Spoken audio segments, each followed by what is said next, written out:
Illustration, Geoffroy Van der Hasselt AFP. La fin de vol en série. 10 albanophones suspectés d'appartenir à une bande de malfaiteurs qui aurait plus de 350 cambriolages à actifs en Auvergne-Rhône-Alpes ont été écroués, a-t-on appris samedi auprès de la gendarmerie et de sources judiciaires.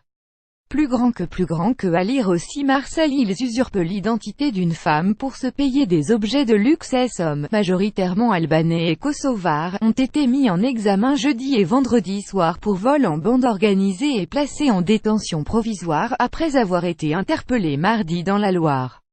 Un 11e, faisant partie du coup de filet de mardi, a quant à lui été remis en liberté, sous contrôle judiciaire.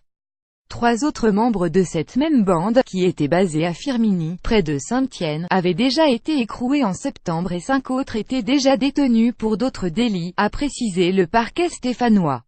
17 kilos de bijoux volés retrouvés. Ces individus, âgés de 25 à 45 ans, sévissaient depuis plus d'1 an sur la Loire et plusieurs départements limitrophes.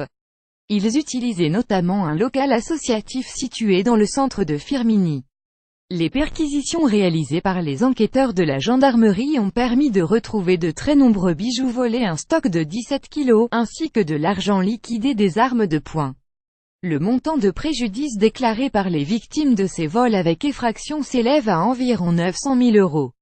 En avril dernier, dans le cadre d'une information judiciaire ouverte au tribunal de grande instance de Saint-Étienne, une cellule d'enquête avait été mise en place sous l'égide de l'Office central de lutte contre la délinquance itinérante OCLDI, avec les enquêteurs de la section de recherche de Lyon, le GIR Rhône-Alpes, le groupement de la Loire, le soutien d'Europol ainsi que des autorités albanaises, indiquait jeudi la gendarmerie dans un communiqué.